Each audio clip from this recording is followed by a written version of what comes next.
tenemos en comunicación a Daniel Gómez Tagle Hernández, quien es consultor, investigador y analista especializado en seguridad. Daniel, te saludamos con muchísimo gusto, Rocío Ireta y un servidor, Pablo Valdés. Muchísimas gracias por tomarnos la comunicación y poder analizar más a fondo esta situación de lo que sucede en estas comunidades en el estado de Guerrero. Muy buenos días.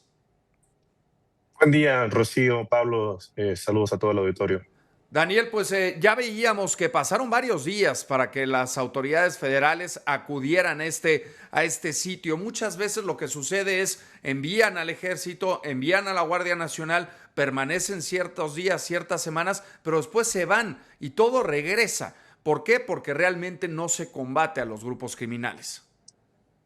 Eh, sí, los datos contradicen prácticamente todas las declaraciones de la presidenta Sheinbaum. Número uno, la CIA es una agencia de espionaje. Uh-huh. La inteligencia se consigue a través de muchos medios. Uno de ellos son los datos públicos, que es el análisis que yo hago, pero también tienes que recurrir al espionaje, labores de inteligencia en campo, y es precisamente lo que hace la CIA. La CIA no te va a pedir permiso para espiarte, ni te va a avisar, y yo creo que puede reclamar la presidenta eso, pero no puede decirnos con tanta contundencia y con tanta seguridad que no hay personal de la CIA operando en México. Eso es totalmente falso. Todos lo sabemos.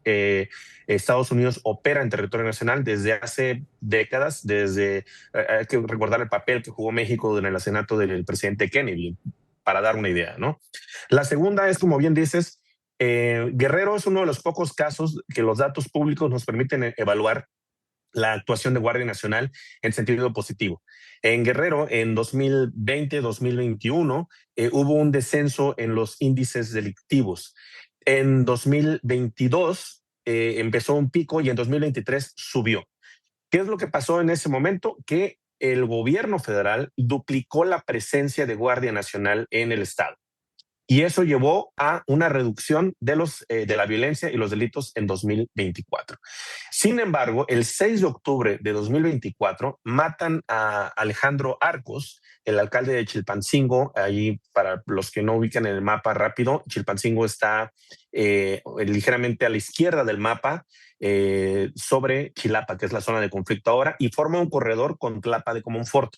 Entonces, esa ruta es estratégica para el crimen organizado.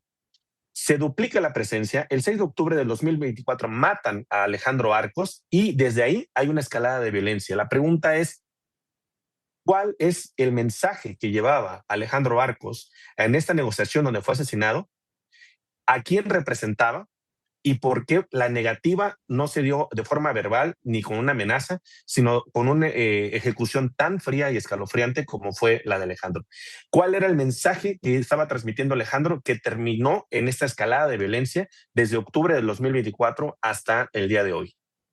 Totalmente. Buenos días, Daniel. Le saluda Rocío Ireta. Justamente hace mención esto, la presidenta dice, ya hay presencia de la Guardia Nacional, ya se va a controlar el desplazamiento, también asegura que van a permanecer, pero estas imágenes tan poderosas de estas mujeres suplicando, pidiendo ayuda a Donald Trump de rodillas, dan cuenta de que esta crisis realmente viene de meses atrás y no creen que vayan a ser suficientes las acciones de las autoridades, es decir, no podía pasar ni la autoridad, no podía pasar la ayuda. ¿Qué se espera que venga ahora estos días, que se tome por parte de los grupos del crimen esto como una provocación? ¿Cuál va a ser la respuesta ante estas acciones? ¿Cuál es el escenario que le espera a estas comunidades? Rocío, en Guerrero, en este momento hay 2.4 agentes de Guardia Nacional por cada 1,000 habitantes. Es una de las cifras más altas del país. Solamente la rebasa Colima, 2.82. Entonces, yo como analista, haciendo análisis estratégico, haciendo inteligencia de datos, no entiendo esa declaración. Ya hay agentes de Guardia Nacional. Inclusive hay muchos más de otros estados que tienen menos problemas. En ese caso, la violencia está focalizada sobre un grupo específicamente ubicado en esta región, por eso hace la referencia de esta ruta entre Chilpancingo, Chilapa y Tlapa.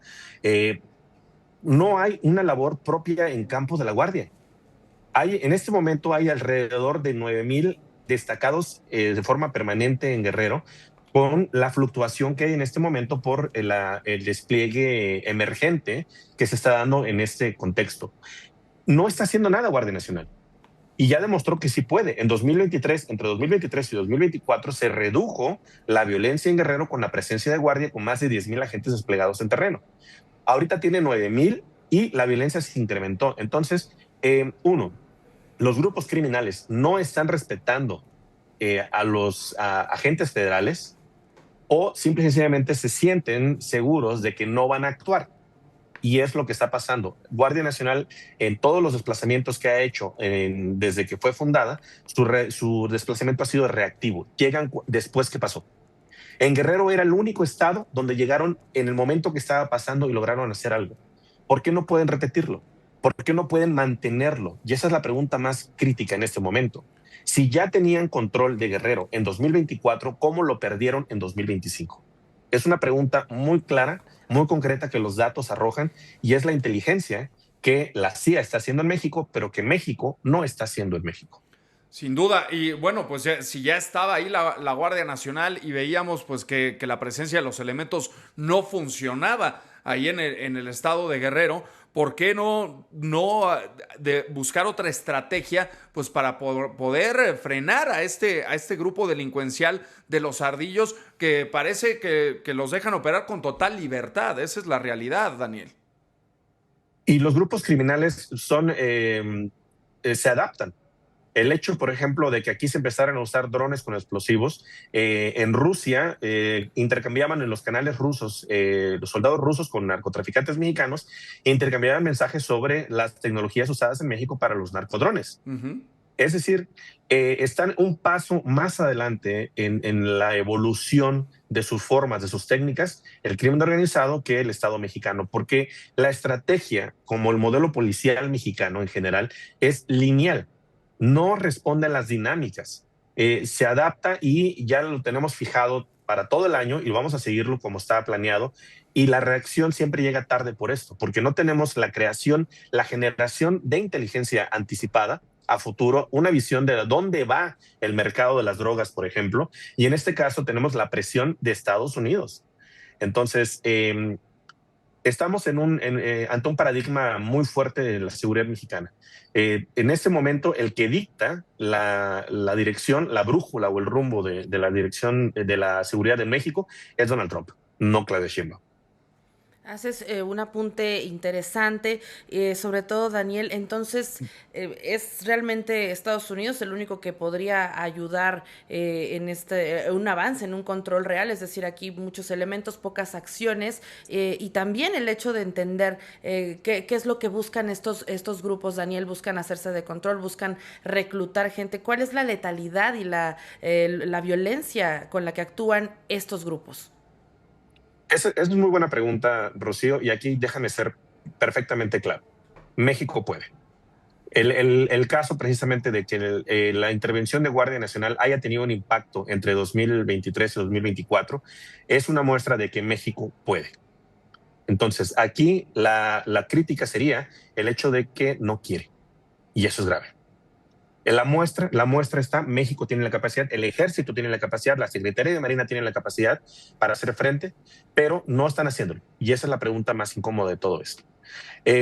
La otra es la intervención de Estados Unidos que piden estas mujeres. Es un tema francamente político y es la desesperación que ya existe en todo el país de ver precisamente que Guardia Nacional, el ejército, la Marina, que son los encargados, no están actuando.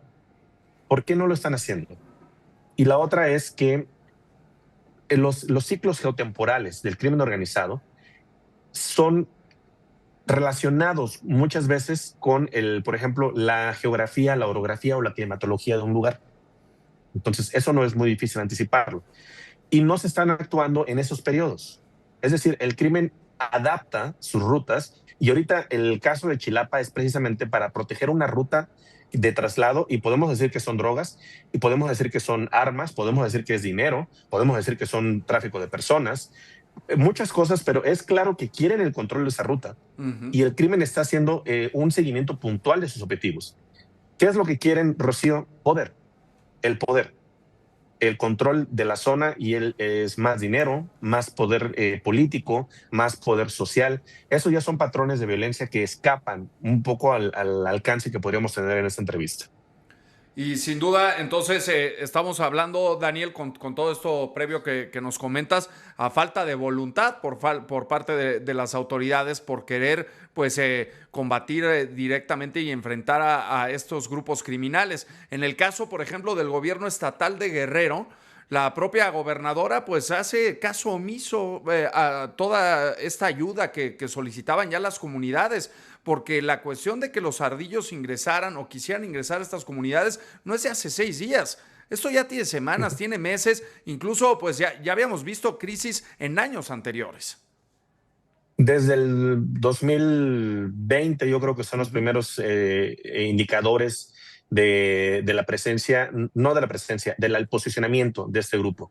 Entonces tenemos por lo menos ya 5 años en el que este grupo ha estado trabajando y ha creado esa sensación de seguridad. Los han dejado crecer al punto que en ese momento tienen el control de la zona, aunque no lo quiere reconocer el gobierno. La pregunta es, ¿por qué no actúan?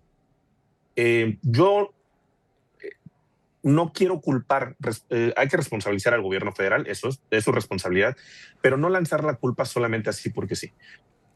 Lo que estamos viendo en este momento es que le cuesta mucho trabajo al gobierno federal reconocer la realidad a nivel local en el municipio de Chilapa, la realidad a nivel nacional, con el caso de la intervención de la CIA en territorio nacional, ya sea en Chihuahua o en Estado de México, y la realidad internacional de que Trump en cualquier momento puede mandar una incursión para, por ejemplo, llevarse a Rocha, ¿no? Porque tiene la capacidad. Está negando la realidad y entonces no tiene capacidad para responder a lo que está pasando. Y eso es peligroso. Pues Daniel, agradecemos muchísimo esta plática y esta charla. Y si nos lo permites, pues estar en comunicación en próximas semanas contigo, pues para ir platicando de este tema y sobre todo, pues cómo va avanzando en materia de seguridad, sobre todo el control en esta zona, el control de la seguridad y que los habitantes se sientan seguros, que ya no haya familias desplazadas, porque eso es gravísimo. Pierden sus casas, se van de sus hogares por miedo y se van de sus hogares porque realmente los echa el crimen organizado y eso es gravísimo. No estamos dimensionando la gravedad de lo que está sucediendo en el estado de Guerrero y lo que también sucede en otras comunidades del territorio mexicano, porque también hay desplazados en otros estados, hay que decirlo con todas sus letras. Muchísimas gracias, Daniel Gómez Tagle.